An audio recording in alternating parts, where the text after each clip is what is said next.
Hello guys, स्वागत है आपका क्लासिक फेयर चैनल पर। आज आप देखने वाले हो 2018 में रिलीज हुई मूवी हॉस्टाइल। इस फिल्म के राइटर और डायरेक्टर हैं मैथ्यू टूरी। इस मूवी का कॉन्सेप्ट एकदम ही अलग है, इसलिए वीडियो को एंड तक जरूर देखना। मूवी के स्टार्ट में हम देखते हैं जूलियट को, जो इस बंजर दुनिया में अकेली भटक रही है। इसके पास एक वैन है जिसके अंदर इसके हस्बैंड की फोटो और एक गन है। क्योंकि दुनिया ऑलमोस्ट खत्म हो चुकी है, इसलिए बहुत ही कम लोग जिंदा हैं। और ये भी एक कम्युनिटी में रहती है जहाँ पर सप्लाईज खत्म हो चुकी है और वो सप्लाई ढूंढने निकली है। अब ये सब कुछ कैसे हुआ ये तो हमें नहीं पता, लेकिन इस मूवी में कुछ नया ट्राई किया गया है। ऐसे ही छानबीन करते हुए जूलियट एक गैस स्टेशन पर पहुंच जाती है जो पूरी तरह खाली था। थक हार कर वो थोड़ा रेस्ट कर रही थी, तब उसे कुछ सुनाई देता है। ऊपर एक क्रिएचर था जो बुरी तरह गुर्रा रहा था, इसीलिए जूलियट वहाँ से निकल जाती है। और यहाँ हमें ये पता चलता है कि वो क्रिएचर्स दिन में बाहर नहीं निकलते, और इसी वजह से जूलियट दिन में सप्लाईज ढूंढ रही है। वो वापस अपने बेस पर जा रही थी और जल्दी पहुंचने के लिए वो ले लेती है शॉर्टकट, या कहा जाए कि रॉन्ग टर्न। आगे उसे एक और कार दिखाई देती है जिसके बाहर एक इंजर्ड आदमी बैठा था। वो बताता है कि पिछली रात एक क्रिएचर ने उस पर हमला किया था,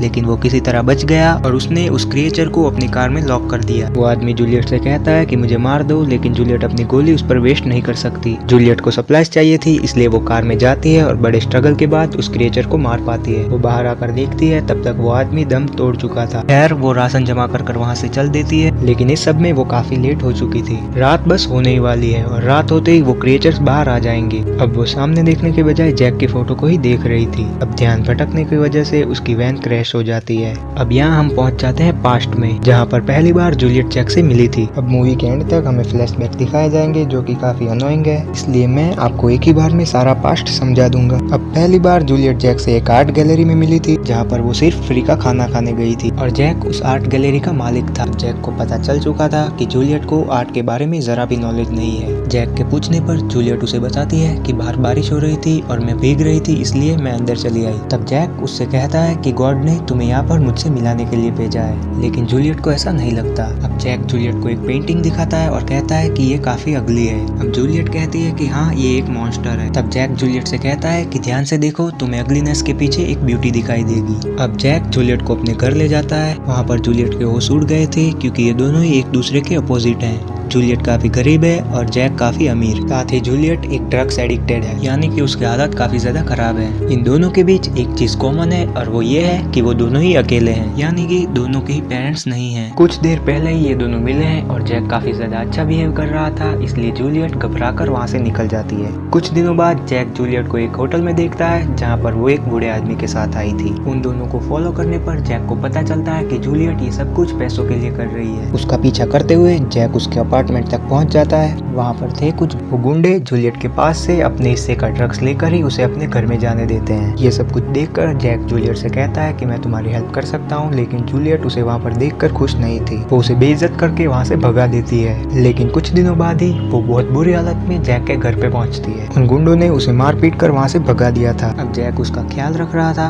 वो जूलियट की ड्रग्स एडिक्शन को छुड़ाने के लिए सिटी के अंदर एक बड़ा सा मकान ले लेता, जहाँ पर जूलियट आराम से रह सके और वहाँ पर ड्रग्स भी नहीं मिलती। जैक जूलियट के लिए इतना सब कुछ कर रहा है, इसका मतलब ये है कि वो उससे प्यार करने लगा। खैर अब वो दोनों साथ में ही रह रहे थे और कुछ दिनों के बाद जूलियट प्रेग्नेंट हो जाती है। लेकिन जब डिलीवरी का टाइम आया तब बच्चा मरा हुआ पैदा हुआ, और वो मरा है जूलियट की बैड हैबिट की वजह से। ये बात वो दोनों ही अच्छे से जानते हैं, लेकिन जैक ये बात जताता नहीं। उस दिन के बाद से ही जूलियट रोज रात को नशे की हालत में बाहर घूमती और जैक उसे ढूंढ कर लाता, जबकि वो खुद भी दुखी था। बच्चे की डेथ के लिए जूलियट जैक को ही ब्लेम कर रही थी। तब जैक उसे इट्स ओवर कहकर चल देता है। वो कार को छोड़कर मेट्रो की ओर चल देता है और जूलियट पहुंच जाती है बार में। जैक उसे बार बार कॉल कर रहा था, लेकिन वो आंसर नहीं करती। फिर वो टीवी पर न्यूज देखती है कि मेट्रो पर केमिकल अटैक हुआ है, जिसमें 39 लोग मारे गए हैं। ये देखकर वो जैक का कॉल उठाती है, लेकिन वो कॉल कर रहा था कोई स्ट्रेंजर। दरअसल जैक भी उस हादसे का शिकार हो गया। जूलियट जल्दी से हॉस्पिटल पहुंच जाती है। किस्मत से जैक बच गया था, लेकिन वो बोल नहीं पा रहा था, उसकी आवाज चली गई थी। लेकिन जूलियट को पूरी उम्मीद है कि वो जल्दी ही ठीक हो जाएगा। लेकिन अगले दिन जब जूलियट हॉस्पिटल पहुंचती है तब वहाँ पर जैक था ही नहीं। जैक एक केमिकल अटैक का शिकार हुआ था, इसलिए हॉस्पिटल के लोगों ने उसकी बॉडी को डिस्पोज कर दिया।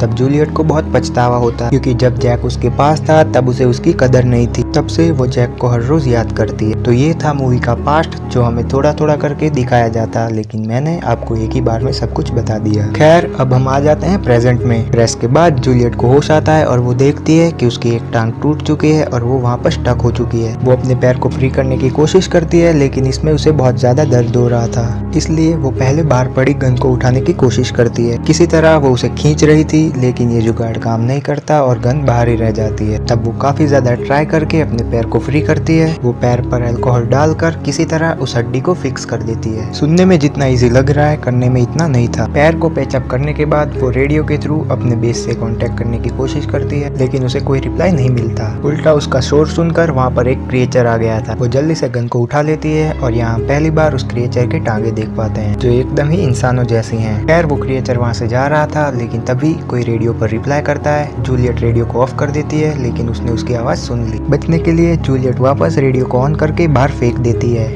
वो क्रिएचर रेडियो को लेकर पटक देता है, यानी कि ये ठीक से देख नहीं सकते। वैन में पड़ी ग्लू स्टिक को जूलियट बाहर फेंक कर रेडियो को ढूंढ लेती है, लेकिन क्रिएचर ने भी उसे ढूंढ लिया। यहाँ पहली बार उस क्रिएचर की शक्ल देख पाते हैं और ये क्रिएचर भी इंसान ही है।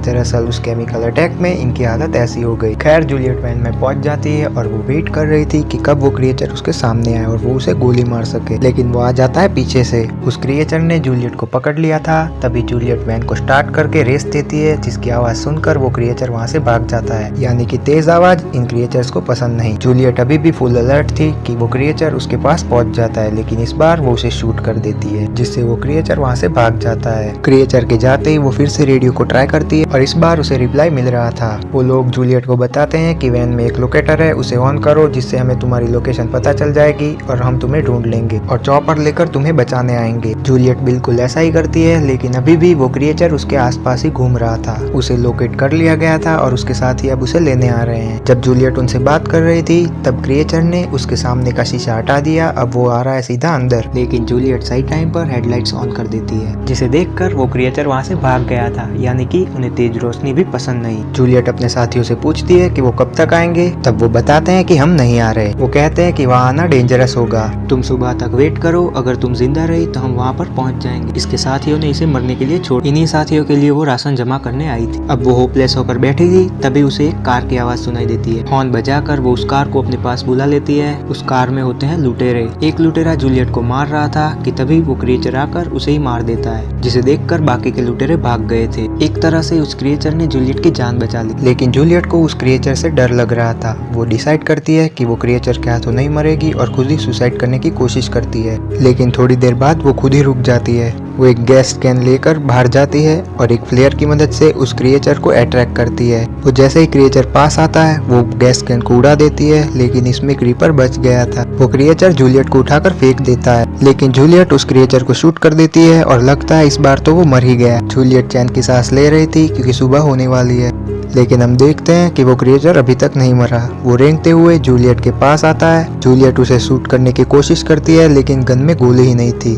वो क्रिएचर उसके ऊपर आ गया था, लेकिन वो उसे मार नहीं रहा, जैसा कि जूलियट और हम सोच रहे थे कि वो जूलियट को मार देगा, लेकिन ऐसा नहीं हुआ। असल में वो क्रिएचर और कोई नहीं, जैक है, जो कि पूरी रात जूलियट की रखवाली कर रहा था। वो उसके पास आना चाह रहा था, लेकिन जूलियट समझ ही नहीं पाई। अब जाकर उसे समझ आया। अब जाकर वो एक्सेप्ट करती है कि उसे भी जैक से प्यार है। आपको वो पेंटिंग तो याद ही होगी जहाँ पर जूलियट को मॉन्स्टर नजर आ रहा था, लेकिन जैक कहता है कि अगलीनेस के पीछे की ब्यूटी को देखो। इसी के साथ ये मूवी एंड हो जाती है। वीडियो पसंद आए तो चैनल को सब्सक्राइब करना, जिससे आपको नोटिफिकेशन मिले और मुझे मोटिवेशन।